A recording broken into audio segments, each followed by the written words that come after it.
아침 말씀. 오늘 본문 말씀은 사도행전 22장 1절에서 16절입니다.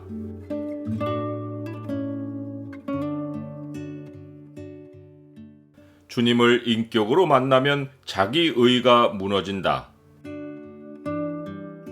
오늘 본문을 약속의 창으로 보면 영적인 일은 영적으로 분별한다는 증거가 무엇인지가 보입니다. 약속의 창을 보여주는 구절은 22장 9절입니다. 나와 함께 있는 사람들이 빛은 보면서도 나에게 말씀하시는 이의 소리는 듣지 못하더라. 유대인들은 바울이 헬라 말을 하는 유대인인 줄 알았다가 히브리 말을 하자 더욱 조용하게 그의 말을 듣습니다. 그 당시 로마 전역에 흩어져 살던 유대인들은 모국어를 하지 못하는 경우가 많았습니다. 유대인이 모국어를 하는 것은 유대인의 정체성을 지키려 했다는 증거입니다. 이에 유대인들은 바울이 히브리어로 말을 하는 순간 조용해져서 그의 말을 경청합니다. 바울은 자기가 유대인으로 길리기아 다소에서 났다고 말합니다. 다소는 로마 제국에서 크고 중요한 도시로서 바울은 로마 문명의 혜택을 받으며 어린 시절을 보냈다는 것을 암시한 것입니다. 그는 이후 이 성에서 자랐다고 했는데 이는 랍비 교육을 받을 나이인 13살쯤에 부모를 따라 예루살렘으로 옮겨와서 이 성에서 성장했다고 한 것입니다. 바울은 당대에 존경받는 랍비인 가말리엘의 문화에서 조상들의 율법의 엄한 교육을 받았고 오늘 여기 있는 모든 유대인처럼 하나님께 대하여 열심히 있는 자였다고 말합니다.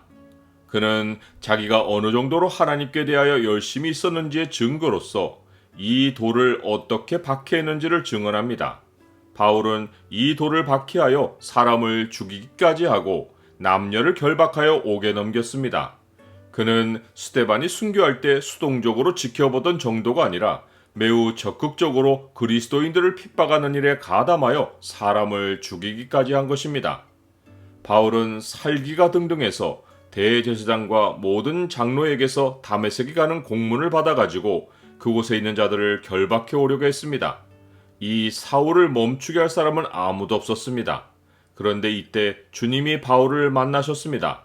바울은 자기가 다메섹에 가까이 갔을 때 오정쯤 되어 갑자기 하늘로부터 큰 빛이 자기를 둘러 비춰서 땅에 엎드려졌다고 말합니다.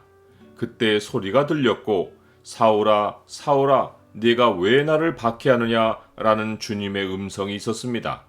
바울이 주님 누구시니까 하고 대답하자 나는 네가 박해하는 나사렛 예수라 라는 응답이 있었습니다.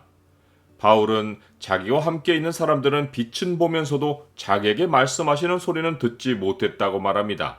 이것은 아무 소리가 없어서가 아니라 주님과 바울의 개인적인 대화 내용을 그들이 알아듣지 못했다는 의미입니다. 주변 사람들이 알아듣지 못한 또 다른 주님의 소리는 바울이 주님께 주님 무엇을 하리까? 라고 물었을 때 그에게 구체적인 지시를 내리셔서 다메섹으로 들어가면 그가 해야 할 모든 것을 일러줄 자가 있을 것이라고 하신 것입니다. 이것도 주님의 계시를 듣는 귀가 특정 사람에게 열린다는 증거입니다. 이 사건이 바울에게만 엄청난 의미가 있었던 또 다른 표시는 모두가 빛을 보았는데 바울만 그 빛의 광채로 볼 수 없게 된 것입니다. 바울은 주께서 자기를 위해 다메섹에 예비하신 사람이 율법에 따라 경건한 사람으로서 거기 사는 모든 유대인에게 칭찬을 듣는 아나니아였다고 알려줍니다. 이것은 이 도가 유대인들을 공격한다고 하는 주장을 반박한 것입니다. 주님은 경건한 유대인인 아나니아도 주의 사람이 되게 하셨고 그를 통해 바울이 회복되는 것을 도우셨습니다. 바울은 아나니아가 자기 곁에 와서 사울아 다시 보라 라고 말할 때 즉시 그를 쳐다볼 수 있었다고 말합니다. 그때 아나니아가 해준 말은 지금 바울이 유대인 앞에 서서 증언하는 일이 주의 뜻임을 확인해 줍니다. 그가 또 이르되 우리 조상들의 하나님이 너를 택하여 너로 하여금 자기 뜻을 알게 하시며 그 의인을 보게 하시고 그 입에서 나오는 음성을 듣게 하셨으니 네가 그를 위하여 모든 사람 앞에서 네가 보고 들은 것의 증인이 되리라. 나는 하나님이 한 인생이 걸어갈 길을 구체적으로 예비하신다는 사실을 믿습니까? 아나니아는 이 말을 한 후에 바울에게 주저없이 주의 이름을 불러 세례를 받고 너의 죄를 씻으라고 권했고, 바울은 순종하여 이때로부터 자기가 주의 사람이 된 것을 알려줍니다.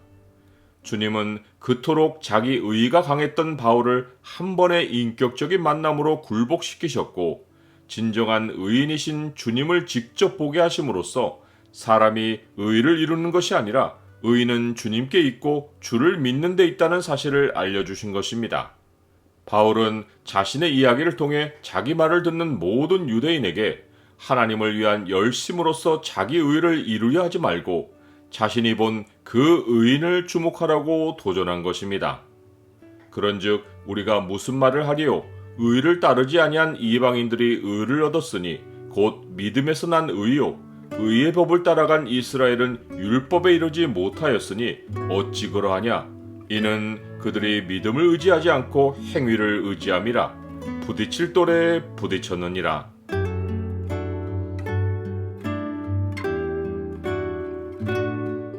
주님, 주를 인격적으로 만나는 것은 사람마다 다르지만 주를 만난 후로는 누구도 자기 의를 추구하지 않고 주를 알아가기를 즐거워하며 믿음으로 주를 따릅니다. 항상 주의 말씀을 듣고 주님의 구체적인 인도하심을 따르게 하옵소서. 예수 그리스도의 이름으로 기도드립니다. 아멘.